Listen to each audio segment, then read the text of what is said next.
My friends, this is Amir Shah again. ഇന്ന് നമ്മൾ സംസാരിക്കുന്നത് മറ്റൊരു ടൈപ്പ് ഓഫ് മ്യൂച്വൽ ഫണ്ട്. അതിൻ്റെ പേരാണ് ബിസിനസ് സൈക്കിൾ ഫണ്ട് എന്ന് പറയുന്നത്. കുറച്ച് മുമ്പ് നമ്മൾ ഒരു വീഡിയോയിൽ പറഞ്ഞത് ഡിഫൻസ് ഫണ്ടിനെ കുറിച്ച് ഞാൻ വിശദീകരിച്ചു തന്നു. ഇനി സംസാരിക്കാൻ പോകുന്നത് ബിസിനസ് സൈക്കിൾ ഫണ്ട് എന്നതുകൊണ്ട് എന്താണ് ഉദ്ദേശിക്കുന്നത് എന്നാണ്. ബിസിനസ് ചെയ്യുന്ന ആളുകൾക്ക് അറിയാം, ഓരോ ബിസിനസ്സിലും അവരുടെ ഇൻകം ജനറേറ്റ് ചെയ്യുന്നത് പലപ്പോഴും വീക്കിലി ഒരു വ്യത്യസ്തമായ ഓരോ പ്രത്യേക ദിവസങ്ങളിലാണ് അവർക്ക് കൂടുതൽ ഇൻകം ജനറേറ്റ് ചെയ്യുന്നത്. അതല്ലെങ്കിൽ ഒരു പക്ഷെ നമുക്ക് പറയാൻ പറ്റും, ചില പ്രത്യേക മാസങ്ങളിലാണ് നമ്മുടെ ബിസിനസ്സിൽ കൂടുതൽ പ്രോഫിറ്റ് നൽകുന്നത്. ഫോർ എക്സാമ്പിൾ, ടെക്സ്റ്റൈൽ ഇൻഡസ്ട്രി എടുത്തു കഴിഞ്ഞാൽ ഫെസ്റ്റിവൽ സീസണിലാണ് അവരുടെ ഏറ്റവും പ്രോഫിറ്റ് അവരുണ്ടാക്കുന്ന മാസം എന്ന് പറയുന്നത്. മറ്റു മാസങ്ങളിലെല്ലാം അവരുടെ സാലറി മാനേജ് ചെയ്ത് പോകുന്നു, കോസ്റ്റ് മാനേജ് ചെയ്ത് പോകുന്നു എന്നല്ലാതെ അതിൽ കാര്യമായ ഒരു ലാഭമൊന്നും ടെക്സ്റ്റൈൽ സെക്ടർ അവർക്ക് നൽകുന്നില്ല. അതേ അവസരത്തിൽ ഫെസ്റ്റിവൽ സീസൺ വന്നു കഴിഞ്ഞാൽ എത്രയാണോ കഴിഞ്ഞ മാസങ്ങൾ നമുക്ക് നേടാതെ വന്ന നഷ്ടങ്ങൾ, അതെല്ലാം അവർ തിരിച്ചു പിടിക്കുന്ന സമയമാണ് ഫെസ്റ്റിവൽ ടൈം എന്ന് പറയുന്നത്. So for textile industry seasonality is a main factor. അതുപോലെ തന്നെ കാർഷിക ഉപകരണങ്ങൾ നൽകുന്ന കമ്പനികളുണ്ട്. പൈപ്പുകൾ, അങ്ങനെ പല സാധനങ്ങളും, പമ്പുകൾ, മോട്ടോർ ഇതെല്ലാം നൽകുന്ന കമ്പനികൾക്ക് എസ്പെഷ്യലി മഴക്കാലങ്ങളിൽ അവരുടെ ബിസിനസ് വളരെ കുറവായിരിക്കും. അതേ അവസരത്തിൽ മഴക്കാലം കഴിഞ്ഞ് ഒരു ഡിസംബർ ആകുമ്പോഴേക്കും അവരുടെ ബിസിനസ് നന്നായി ബൂം ചെയ്ത് മാർച്ച് ടൈം ആകുമ്പോഴേക്കും അവർക്ക് നല്ല ബിസിനസ് വരും. അവർക്ക് ഏറ്റവും പ്രോഫിറ്റ് ലഭിക്കുന്ന സമയമാണ് ജാൻ ടു മാർച്ച് എന്ന് പറയുന്നത്. അങ്ങനെ വരുമ്പോൾ ഓരോ ബിസിനസ്സിനും ഓരോ സൈക്കിൾ ഉള്ളതുപോലെ തന്നെ ആസ് എ ബിസിനസ് നമ്മൾ ഒന്നിച്ചെടുത്തു കഴിഞ്ഞാൽ ബിസിനസ് സെക്ടറിൽ തന്നെ ഇതുപോലെ ഒരു പ്രതിഭാസം നിലനിൽക്കുന്നുണ്ട്. അതുപോലെ തന്നെ പല കമ്പനികളും പല സമയങ്ങളിൽ പെട്ടെന്ന് വളർന്നു വരുന്നു. അതുപോലെ തന്നെ മറ്റു ചില കമ്പനികൾ അവരുടെ പ്രവർത്തനം വളരെ കുറഞ്ഞ് മാർക്കറ്റിൽ ഒരു പക്ഷേ ഇല്ലാതാവുന്ന അവസ്ഥയൊക്കെ വരുന്നുണ്ട്. പക്ഷെ ഇതിനെ കണ്ടെത്തിക്കൊണ്ട് നമുക്ക് നമ്മുടെ ബിസിനസ്സിനെ മെയിൻറ്റെയിൻ ചെയ്യുക എന്നുള്ളതാണ് ഏറ്റവും വലിയ ടാസ്ക്. അപ്പോൾ ഇതിൽ നമ്മൾ കാണുന്നത് ഒരു ബിസിനസ് അവസരമുണ്ട്. നമുക്ക് ബിസിനസ് ചെയ്യാനും നിക്ഷേപം നടത്താനും ഒരു അവസരം കാണുന്നു എന്നുള്ളതാണ് ഇതുകൊണ്ട് ഉദ്ദേശിക്കുന്നത്. ഒരു ബിസിനസ് സൈക്കിൾ ഫണ്ട് എന്ന് പറയുമ്പോൾ ഞാൻ നേരത്തെ പറഞ്ഞത് ഒരു വ്യക്തിയുടെയോ അല്ലെങ്കിൽ കുറച്ച് ആളുകളുടെ ബിസിനസ്സിലും ഒരു ദിവസത്തിലോ ഒരു മാസത്തിലോ ഒരാഴ്ചയിലോ അല്ലെങ്കിൽ ഒരു വർഷത്തിലോ ഏതാനും മണിക്കൂറുകളിലൂടെ, ദിവസങ്ങളിലൂടെ, മാസങ്ങളിലൂടെ അല്ലെങ്കിൽ വർഷത്തിലെ സീസണാലിറ്റിയിലൂടെ അവർക്ക് ബിസിനസ് ജനറേറ്റ് ചെയ്യുമ്പോൾ ഒരു ബിസിനസ് സൈക്കിൾ ഫണ്ട് എങ്ങനെയാണ് ബിസിനസ് ജനറേറ്റ് ചെയ്യുന്നത് എന്ന് ചോദിച്ചാൽ, പലപ്പോഴും പല ബിസിനസ്സുകളും കുറച്ച് കാലം കഴിഞ്ഞാൽ ഇല്ലാതാവും എന്ന് മനസ്സിലായി കഴിഞ്ഞാൽ പുതിയ ബിസിനസ്സിനെ നമ്മൾ കണ്ടെത്തിക്കൊണ്ട് അവിടേക്ക് നമ്മുടെ ബിസിനസ്സിനെ നമ്മൾ സ്വിച്ച് ചെയ്യുകയും നിക്ഷേപത്തെ മെയിൻറ്റെയിൻ ചെയ്യുന്ന ആ ഒരു പ്രോസസ്സിനെയാണ് ബിസിനസ് സൈക്കിൾ ഫണ്ട് എന്ന് അതുകൊണ്ട് ഉദ്ദേശിക്കുന്നത്. ഉദാഹരണത്തിന് ഇന്ത്യയിൽ നമ്മൾ ഒരു പൊതു അഭിപ്രായം എന്താണെന്ന് വെച്ചാൽ, not only in India, in business sector എല്ലായിടത്തും every 5 years there is a new trend in business. എല്ലാ 5 വർഷം കൂടുമ്പോഴും ഒന്നുകിൽ ഒരു പുതിയ ബിസിനസ് വളർന്നു വരും, അതല്ലെങ്കിൽ എക്സിസ്റ്റിംഗ് ബിസിനസ്സിൻ്റെ നേച്ചർ അല്ലെങ്കിൽ അതിൻ്റെ മോഡ് ഓഫ് ഓപ്പറേഷൻ മാറ്റപ്പെടുന്നതായിട്ട് നമുക്ക് കാണാൻ പറ്റും. ഇതിനെല്ലാം കണ്ടറിഞ്ഞുകൊണ്ട് ആ ബിസിനസ്സിനെ നമ്മൾ ചലിക്കാൻ പറ്റുന്ന രൂപത്തിലേക്കും മുന്നോട്ട് കൊണ്ടുപോകാൻ പറ്റുന്ന രൂപത്തിലേക്ക് പാകപ്പെടുത്തിയെടുക്കുന്നതാണ് ബിസിനസ് മാനേജ്മെന്റ് എന്ന് പറയുന്നത്. ഇവിടെ നമുക്ക് നല്ല ഫണ്ട് മാനേജർ ഉണ്ട് എങ്കിൽ അദ്ദേഹത്തിൻ്റെ ഒരു കഴിവിൻ്റെ ഒരു ഏറ്റവും നല്ല വശം എന്ന് പറയുന്നത് വളർന്നു വരുന്ന സെക്ടറുകൾ ഏതാണോ അതിലേക്ക് തങ്ങളുടെ നിക്ഷേപത്തെ മാറ്റുകയും നിക്ഷേപകർക്ക് കൂടുതൽ പ്രോഫിറ്റ് നേടിക്കൊടുക്കാവുന്ന സംവിധാനത്തിലേക്ക് നിക്ഷേപത്തെ കൊണ്ടുപോവുക എന്നുള്ളതാണ്. ഇവിടെയാണ് ബിസിനസ് സൈക്കിൾ ഫണ്ടിൻ്റെ ഒരു പ്രാധാന്യം നമ്മൾ മനസ്സിലാക്കേണ്ടത്. നമ്മൾ മ്യൂച്വൽ ഫണ്ടിൽ നിക്ഷേപം നടത്തുമ്പോൾ പല ഫണ്ടുകളും പിന്നെ mid cap, small cap, large cap എന്നെല്ലാം പിന്നെ പേരിട്ടുകൊണ്ട് എന്നും ഒരേ നിക്ഷേപം സ്മോൾ ക്യാപ്പിൽ മാത്രമോ അല്ലെങ്കിൽ മിഡ് ക്യാപ്പിൽ മാത്രമോ അല്ലെങ്കിൽ ലാർജ് ക്യാപ്പിൽ മാത്രമോ നിക്ഷേപം നടത്തിയിട്ട് അതിൻ്റെ ഗതിവിഗതികൾ അറിയാതെയാണ് നമ്മൾ നിക്ഷേപം നടത്തുന്നതെങ്കിൽ definitely it will backfire us. നമ്മുടെ നിക്ഷേപം പലപ്പോഴും മ്യൂച്വൽ ഫണ്ടിലെയും പിന്നെ ഓഹരിയിലെയും നിക്ഷേപം നമ്മുടെ കയ്യിൽ നിന്നും പോകുന്നതിന് ഒരു പ്രധാന കാരണം നമ്മൾ പറയുന്നത് നമ്മുടെ ബിസിനസ് സൈക്കിൾ അറിയാതെയുള്ള നിക്ഷേപമാണ്. For example, there are some reasons every 5 years the trend of the business will change. ഒരു പക്ഷേ അതിന് മാറ്റം വന്നത് കോവിഡ് പോലുള്ള മഹാമാരികൾ വരുന്ന സമയത്താണ്. കോവിഡ് സമയത്ത് പെട്ടെന്ന് എല്ലാ ബിസിനസ്സും പിന്നെ നിലച്ചു പോകുന്നു. അതുപോലെ തന്നെ പല ബിസിനസ്സുകളും ഇല്ലാതാകുന്നു. വേറെ കുറെ ബിസിനസ്സുകൾ ഉയർന്നു വരികയും ചെയ്യുന്നത് നമ്മൾ കണ്ടു. അതേ അവസരത്തിൽ കോവിഡിനെ മാറ്റി നിർത്തി കഴിഞ്ഞാൽ അതിൻ്റെ ഈ ഒരു പ്രശ്നത്തിനെ നമ്മൾ ജനറലൈസ് ചെയ്ത് കഴിഞ്ഞാൽ നമ്മുടെ ബിസിനസ് എങ്ങനെ പോകുന്നു ആലോചിച്ച് കഴിഞ്ഞാൽ അടുത്ത 5 വർഷം നമുക്ക് ഏറ്റവും ലാഭം നേടിത്തരാവുന്ന ബിസിനസ് സെക്ടറുകൾ ഏതൊക്കെയാണ് എന്ന് കണ്ടെത്തി അതിൽ നിക്ഷേപം നടത്തുക എന്നുള്ളതാണ്. ഫോർ എക്സാമ്പിൾ, ഇപ്പോൾ ഒരു പക്ഷേ during the Covid or after the Covid also നമുക്ക് ട്രെൻഡ് കുറഞ്ഞു വരുന്ന ഒരു സെക്ടർ എന്ന് പറയുന്നത് ടെക്സ്റ്റൈലാണ്. അതുപോലെ ധാരാളം പിന്നെ സെക്ടറുകൾ നമുക്ക് ചൂണ്ടിക്കാണിക്കാൻ പറ്റും. പക്ഷെ എൻറ്റയർലി അത് സെക്ടറിനെ ബാധിച്ചിരിക്കണോ എന്ന് ചോദിച്ചാൽ അവിടെയാണ് പ്രശ്നം കിടക്കുന്നത്. സെക്ടറിനെ എൻറ്റയർലി ഒരു പ്രശ്നം ബാധിച്ചിട്ടില്ല എങ്കിൽ ദാറ്റ് സെക്ടർ വിൽ സർവൈവ്. പക്ഷേ സെക്ടറിനെ തന്നെ ബാധിച്ചു എങ്കിൽ then that sector will die after some time. അങ്ങനെ ധാരാളമുണ്ട്. അപ്പോൾ അതിലൊന്നാണ് ടെലികോം സെക്ടർ. ടെലികോം സെക്ടർ വലിയ മാറ്റങ്ങൾക്ക് വിധേയമാവാതെ മുന്നോട്ട് പോകുന്ന സമയത്താണ് പെട്ടെന്ന് നമ്മുടെ നാട്ടിൽ ജിയോ വരുന്നത്.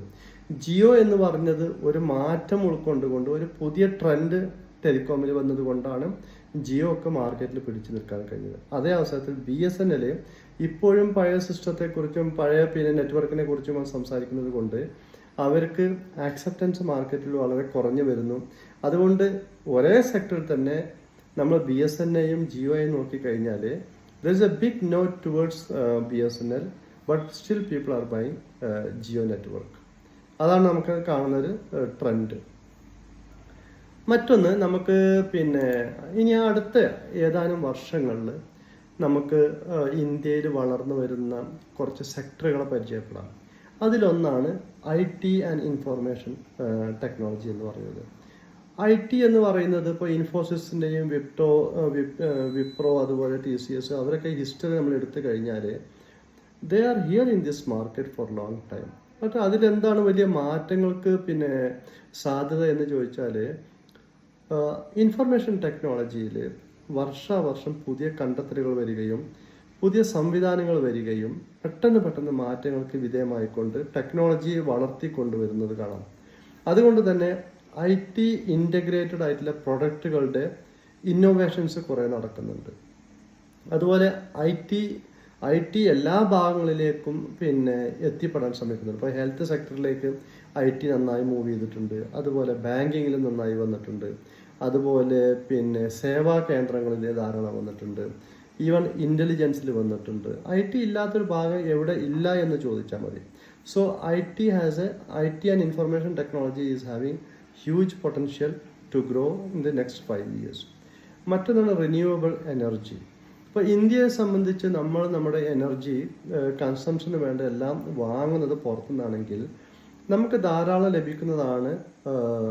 മഴ നമുക്ക് ധാരാളം ലഭിക്കുന്നുണ്ട്. So we can utilise rain harvesting system. മറ്റൊന്നാണ് ധാരാളം സൂര്യപ്രകാശം നമുക്ക് ലഭിക്കുന്നുണ്ട്.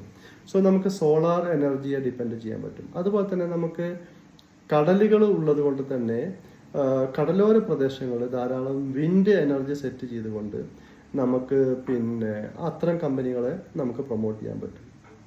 സോ റിന്യൂവബിൾ എനർജിയിലേക്ക് വലിയ സ്കോപ്പ് വരുന്നതോടുകൂടി നമ്മുടെ കോസ്റ്റ് ഓഫ് ഇൻവെസ്റ്റ്മെൻറ്റ് വളരെ കുറയുകയും എഫിഷ്യൻസി കൂട്ടിക്കൊണ്ടുവരാൻ പറ്റുമെന്നതാണ് ഒരു വസ്തുത. So this sector will grow for next 5 years. മറ്റൊന്നാണ് health care and pharma. Health care ഞാൻ IT പറഞ്ഞതുപോലെ തന്നെ ഏറ്റവും ഇന്നോവേഷൻസ് വരുന്നത് ഹെൽത്ത് കെയറിലാണ്. പലപ്പോഴും മുമ്പ് കാലങ്ങളിൽ നമ്മൾ ഓപ്പൺ ഹാർട്ട് സർജറി ചെയ്തിരുന്ന അവസരങ്ങളിൽ ഇപ്പോൾ അത്തരം കാര്യങ്ങളൊന്നും ചെയ്യാതെ ഏതാനും 10-15 മിനിറ്റ് കൊണ്ട് നമുക്ക് പിന്നെ സർജറി ചെയ്തുകൊണ്ട് പിന്നെ ഹാർട്ടിൻ്റെ ഇഷ്യൂ പരിഹരിച്ചുകൊണ്ട് നമുക്ക് പുറത്തു വരുന്ന അവസ്ഥ നമുക്ക് കാണാൻ പറ്റും. സോ ദാറ്റ്സ് ഇന്നോവേഷൻസ് ഹെൽത്ത് സെക്ടറിൽ വന്നിട്ടുള്ളത്. അതുപോലെ തന്നെ ഫാർമ സെക്ടറിൽ ധാരാളം ഇന്നോവേഷൻസ് വരുന്നുണ്ട്. മരുന്നുകളിൽ മാറ്റങ്ങൾ വരുത്തിക്കൊണ്ടിരിക്കുന്നുണ്ട്. അതിൻ്റെ കണ്ടന്റ് മോഡിഫിക്കേഷൻ വന്നുകൊണ്ടിരിക്കുന്നുണ്ട്. അതുപോലെ തന്നെ അവർക്ക് ഫാർമ റിലേറ്റഡ് ഉൽപ്പന്നങ്ങൾ, അതായത് ടൂളുകൾ വരുന്നുണ്ട്. അതുപോലെ തന്നെ there are many things which I cannot explain very well. So pharma sector is very good. മറ്റൊന്നാണ് ഇ-കൊമേഴ്സ് ആൻഡ് ഡിജിറ്റൽ എക്കണോമി.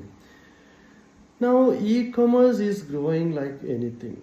കാരണം ഇന്ന് നിങ്ങളൊരാളോട് ചോദിക്കുക, എനിക്കൊരു 100 രൂപ ക്യാഷ് വേണമെന്ന് പറഞ്ഞാൽ he will not be able to give you, because people are not carrying money in pocket. എന്നിട്ട് നമ്മൾ പലപ്പോഴും ഗൂഗിൾ പേയും മറ്റും ഉപയോഗിച്ചുകൊണ്ടാണ് ക്യാഷ് ട്രാൻസാക്ഷൻ നടത്തുന്നത്. I am a person with zero ക്യാഷാണ് എൻ്റെ അടുത്ത് ഉണ്ടാവുക. I am not holding any cash at all. എനിക്ക് എപ്പോഴും ഒന്നെങ്കിൽ കാർഡ് അല്ലെങ്കിൽ ഗൂഗിൾ പേ ഉപയോഗിച്ചുകൊണ്ടാണ് എൻ്റെ ട്രാൻസാക്ഷൻ നടത്തുന്നത്. പലപ്പോഴും നമുക്ക് ബുദ്ധിമുട്ടുകൾ വരാറുണ്ട്, but we R managing it. So technology വളരുമ്പോൾ ഇപ്പോൾ ഇന്ന് നമ്മൾ GPay ഉപയോഗിക്കുന്നുണ്ട്, Paytm ഉപയോഗിക്കുന്നുണ്ട്, ധാരാളം വരുന്നുണ്ട്. So something new will come soon. കുറച്ചും കൂടിയും ഇപ്പോൾ നമ്മൾ യാത്ര ചെയ്യുമ്പോൾ നമ്മൾ ടോള് സിസ്റ്റങ്ങളെല്ലാം ഉണ്ട്. ടോൾ സിസ്റ്റം മുമ്പൊക്കെ നമുക്ക് ലിക്വിഡ് ക്യാഷ് കൊടുക്കുന്നതായിരുന്നു. ഇപ്പോൾ നമുക്ക് അതിൻ്റെ ആവശ്യമില്ല. അവർ സ്കാൻ ചെയ്തിട്ട് നമുക്ക് കടന്നു പോകാൻ പറ്റും. ഇതെല്ലാം ഇ-കൊമേഴ്സിൻ്റെ ഒരു പുതിയ മുഖങ്ങളാണ്. മറ്റൊന്ന് ടെലികമ്മ്യൂണിക്കേഷനാണ്. ഈ ടെലികമ്മ്യൂണിക്കേഷൻ ഒരു ഭാഗത്ത് വാർദ്ധക്യം ബാധിക്കുന്ന അതേ അവസരത്തിൽ അതിൽ കുറേ മാറ്റങ്ങൾ വരുന്നുണ്ട്. ഇപ്പം മൊബൈൽ ടെക്നോളജിയിൽ മാറ്റങ്ങൾ വരുന്നുണ്ട്. മൊബൈലിൽ ഇപ്പം ഒരു മൊബൈൽ എന്ന് പറയുമ്പോൾ നമുക്ക് സംസാരിക്കുക, കമ്മ്യൂണിക്കേഷൻ ചെയ്യുക എന്നതിലുപരി ഒരു ടോട്ടൽ ബാങ്കിങ് സൊല്യൂഷൻസ് പോലെ നമ്മുടെ മൊബൈൽ മാറിയിട്ടുണ്ട്. സോ മൊബൈൽ എന്ന് പറഞ്ഞത് ഒരു call receiving or call making device മാത്രമല്ല, it is more than that. അപ്പോൾ ടെലികമ്മ്യൂണിക്കേഷനിൽ ധാരാളം ഇൻ്റഗ്രേഷൻ നടക്കുന്നത് കൊണ്ട് there are lot of changes coming in that segment. മറ്റൊന്ന് ഫിൻടെക് ആൻഡ് ഡിജിറ്റൽ ബാങ്കിങ്. മുമ്പൊക്കെ ബാങ്കുകളിൽ നിങ്ങൾക്കറിയാം, നമ്മൾ ബാങ്കിൽ ചെന്ന് ക്യൂ നിന്ന് എത്രയോ മണിക്കൂർ അവിടെ നിന്നിട്ടാണ് ഒരു ട്രാൻസാക്ഷൻ നടത്തി വരുന്നത്. ഇപ്പോൾ നിങ്ങൾ ഏതെങ്കിലും ഒരു ബാങ്കിൽ ചെന്ന് കഴിഞ്ഞാൽ അവിടെ ബാങ്കിലെ മിനിമം സ്റ്റാഫുകൾ ഏതാനും കുറച്ച് കൗണ്ടറുകളും ആളില്ലാത്ത ബാങ്കുകളാണ് നമ്മൾ കാണുന്നത്. ബിക്കോസ് അവരെല്ലാം സിസ്റ്റമാറ്റിക് ആയിട്ടും എല്ലാം അതുകൊണ്ട് ഓട്ടോമേറ്റഡ് ആയിട്ടും ഡെവലപ്പ് ചെയ്തെടുത്ത് കഴിഞ്ഞു. സോ ഫിൻടെക് കമ്പനികളിലേക്ക് നമ്മൾ നോക്കുമ്പോൾ ധാരാളം ഫിൻടെക് കമ്പനികൾ ഇന്ത്യയിൽ വരുന്നുണ്ട്. അതുകൊണ്ട് ജോലി സാധ്യത കൂടുതൽ കിട്ടുന്നുണ്ട്. തന്നെയുമല്ല, ട്രാൻസാക്ഷൻ വളരെ സുതാര്യമായിക്കൊണ്ടിരിക്കുകയാണ്. So there are lot of innovations coming in fintech and digital banking area. മറ്റൊന്ന് അഗ്രികൾച്ചർ ആൻഡ് അഗ്രി ടെക്നോളജിയാണ്. മുമ്പ് നമ്മൾ അഗ്രികൾച്ചർ എന്ന് പറയുമ്പോൾ നമുക്ക് നാച്ചുറൽ ലഭിക്കുന്ന വെള്ളവും വായുവും ഉപയോഗിച്ചുകൊണ്ട് ചെയ്യുന്ന കൃഷിയാണ് നമ്മൾ അഗ്രികൾച്ചർ എന്ന് പറയുന്നത്.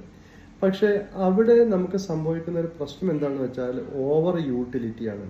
നമുക്ക് ലഭിക്കുന്ന വെള്ളം എത്രയും വേഗം നമ്മൾ ഭൂമിയിലേക്ക് ഇറക്കിക്കൊണ്ട് നമുക്കതിൻ്റെ ആവശ്യകത മിനിമം യൂട്ടിലിറ്റിയിലാണ് നമ്മൾ കൃഷിയും മറ്റും കാര്യങ്ങളും ചെയ്തിരുന്നത്. അതുകൊണ്ട് തന്നെ കൃഷിക്ക് ലഭ്യമായ വെള്ളം സുലഭമായി ലഭിക്കാത്തത് കൊണ്ടും ഉള്ള വെള്ളത്തെ നമുക്ക് കൃത്യമായി ഉപയോഗിക്കാൻ പറ്റാത്തത് കൊണ്ടും നമ്മൾ എന്ത് ചെയ്യും, പലപ്പോഴും നമുക്ക് കൃഷിയിൽ നഷ്ടവും അതുപോലെ കൃഷിക്കാരന് കഷ്ടപ്പാടുമുള്ള ഒരു കാലമായിരുന്നു. പക്ഷെ ഇന്ന് അങ്ങനെയല്ല. നമുക്ക് ലഭിക്കുന്ന വെള്ളത്തെ ഏറ്റവും മിനിമം ഉപയോഗിച്ചുകൊണ്ട് ഏറ്റവും മാക്സിമം കൃഷി അഗ്രികൾച്ചർ റവന്യൂ കൂട്ടിയെടുക്കുന്ന സിസ്റ്റമാണ് ഇന്ത്യ ഡെവലപ്പ് ചെയ്തുകൊണ്ടിരിക്കുന്നത്. പ്രത്യേകിച്ചും അതിനുവേണ്ടി ഇന്ത്യ ഗവൺമെൻറ് ഇസ്രായേൽ പോലുള്ള രാജ്യങ്ങളുമായി സഹകരിച്ചുകൊണ്ട് അവർ ഇത്തരം കാര്യങ്ങൾ ഏറ്റവും ഇന്നോവേഷൻസ് കൊണ്ടുവരുന്നുണ്ട്. അതുപോലെ അഗ്രി റിലേറ്റഡ് കൂടുതൽ ഉൽപ്പന്നങ്ങൾ മാർക്കറ്റിൽ വരുന്നുണ്ട്. ഈവൺ ആളുകൾക്ക് അഗ്രികൾച്ചർ ഒരു പഴഞ്ചൻ രീതിയല്ല, അതിൽ ഇന്നോവേഷൻസ് കൊണ്ടുകൊണ്ട് ധാരാളം അഭ്യസ്ത വിദ്യരായ ആളുകൾ ഇത്തരം മേഖലയിലേക്ക് കടന്നു വരുന്നത് നമുക്ക് കാണാൻ പറ്റും. പിന്നെ മറ്റൊന്നാണ് മാനുഫാക്ചറിങ് ആൻഡ് ഇൻഫ്രാസ്ട്രക്ചർ എന്ന് പറയുന്നത്. മാനുഫാക്ചറിങ് എന്ന് പറയുന്നത് ട്രഡീഷണൽ മാനുഫാക്ചറിൽ നിന്നും വളരെ വ്യത്യസ്തമായി ആളുകളുടെ രുചിയും അഭിരുചിയും അറിഞ്ഞ ശേഷം അതിന് വേണ്ട ഉൽപ്പന്നങ്ങൾ നിർമ്മിക്കുന്നതായി നമുക്ക് കാണാം. അത് കോസ്റ്റ് എഫക്റ്റീവായിട്ടും കോസ്റ്റ് എഫിഷ്യൻ്റായിട്ടും നമുക്ക് അവൈലബിൾ ആവുന്നത് നമുക്ക് കാണാം. മറ്റൊന്നാണ് ഇൻഫ്രാസ്ട്രക്ചർ. ഇൻഫ്രാസ്ട്രക്ചർ എന്ന് പറയുമ്പോൾ അതിൽ ഏറ്റവും അധികം റിയൽ എസ്റ്റേറ്റ് അതുപോലെ ഇൻഫ്രാസ്ട്രക്ചർ എന്നെല്ലാം പറയുമ്പോൾ ഹയസ്റ്റ് ടെക്നോളജി, ഹയസ്റ്റ് ക്രിയേറ്റിവിറ്റി നമുക്ക് കാണാൻ പറ്റും. പലപ്പോഴും ഒരു 10 വർഷം 15 വർഷം മുമ്പ് നിങ്ങൾ നോക്കിക്കഴിഞ്ഞാൽ ഈ വീടുകളെല്ലാം ഒരേ ഡിസൈൻ ആയിരിക്കും, അതുപോലെ ബിൽഡിങ്സ് എല്ലാം ഒരേ ഡിസൈൻ ആയിരിക്കും. സോ നമുക്കൊരു വ്യത്യസ്തത കാണാൻ പറ്റില്ല. നമ്മൾ ഒരു ജില്ലയിൽ നിന്ന് മറ്റൊരു ജില്ലയിലേക്ക് സഞ്ചരിക്കുമ്പോൾ ഒരേ ഡിസൈനിലെ വീടുകൾ, ഒരേ ഡിസൈനിലെ ബിൽഡിങ്ങുകൾ ഒരേ കാണുമെന്നല്ലാതെ കാര്യമായ കാഴ്ചകളൊന്നും നമുക്ക് കാണാൻ പറ്റുന്നില്ല. പക്ഷേ റീസെൻ്റായിട്ട് നമുക്ക് വരുന്നത്, ഇപ്പോൾ എന്ത് നമ്മൾ നിർമ്മിക്കുകയാണെങ്കിലും അതിലൊരു ടച്ച്, ക്രിയേറ്റീവ് ടച്ച് നമ്മൾ കൊണ്ടുവരുന്നുണ്ട്. ഇപ്പോൾ ഈവൺ പള്ളികളാണെങ്കിലും സ്കൂളുകളാണെങ്കിലും ഈവൺ എന്താണെങ്കിലും they get into creativity in that.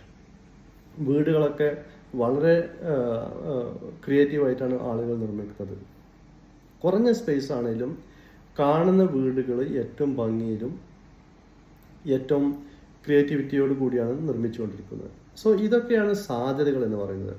ഇത്തരം സാധ്യതകളെ മുന്നിൽ കണ്ടുകൊണ്ട് മാർക്കറ്റ് മാറി മറിഞ്ഞു വരുമ്പോൾ ഏതൊക്കെ മേഖലയിൽ ഏതൊക്കെ കമ്പനികളിൽ എൻ്റെ നിക്ഷേപം നടത്തണമെന്ന് ഫണ്ട് മാനേജർ സ്വയം തീരുമാനമെടുക്കുകയും അത്തരം ഫണ്ടിലേക്ക് തങ്ങളുടെ ഇൻവെസ്റ്റ്മെൻറ്റിനെ കൃത്യമായി കൊണ്ടുപോയി നിക്ഷേപന ലാഭം കൊടുക്കുക എന്നതാണ് ബിസിനസ് സൈക്കിൾ ഫണ്ട് കൊണ്ട് ഉദ്ദേശിക്കുന്നത്.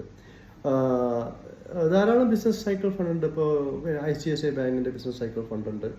ഇതെല്ലാം നല്ല പ്രോഫിറ്റ് നൽകുന്ന ഫണ്ടുകളാണ്. ബിസിനസ് സൈക്കിൾ ഫണ്ടിൻ്റെ ഒരു ഗുണം എന്തെന്ന് വെച്ചാൽ മറ്റേത് ഫണ്ടിനേക്കാളും നമുക്ക് അതിൽ റിട്ടേൺ പ്രതീക്ഷിക്കാൻ പറ്റും. മിനിമം ഒരു 40% റിട്ടേൺ ആണ് നമ്മൾ ബിസിനസ് സൈക്കിൾ ഫണ്ടിൽ നിന്ന് പ്രതീക്ഷിക്കുന്നത്. 60% എല്ലാം റിട്ടേൺ കൊടുക്കുന്ന ഫണ്ടുകളുണ്ട്. ഇപ്പോൾ ഇന്ന് 23 ഓഗസ്റ്റ് 2024 ഇന്ന് ലാസ്റ്റ് ഡേ ആണ്. എന്നാൽ പോലും ഞാൻ ജസ്റ്റ് പറയാണ്, business India business cycle fund എന്നൊരു ഫണ്ട് ഗ്രോയിൽ നിങ്ങൾക്ക് ലഭ്യമാണ്. വേണമെങ്കിൽ അത് സബ്സ്ക്രൈബ് ചെയ്യാം. ഇക്വിറ്റി ഇന്ത്യ റിസർച്ച് നമ്മളത് സബ്സ്ക്രൈബ് ചെയ്തിട്ടുണ്ട്. It's a very good fund that we can consider to invest. So business cycle fund എന്ന് പറയുമ്പോൾ അതിനെ അറിയാത്തത് കൊണ്ട് നിക്ഷേപം മാറി നിൽക്കേണ്ട ആവശ്യമില്ല. ഇറ്റ് ഈസ് റിനോവേറ്റഡ് എന്താ പറയുക, വളരെ മാറ്റങ്ങൾ ഉൾക്കൊണ്ടുകൊണ്ട് ഫണ്ടുകളെ കൃത്യമായി ഉപയോഗിക്കാൻ കഴിയുന്ന ഒരു രീതിയാണ് ഇത്തരം മ്യൂച്വൽ ഫണ്ടുകൾ നമുക്ക് നിക്ഷേപം നടത്താൻ പറ്റും. So stay invested. I will come again with another opportunity. Thank you very much.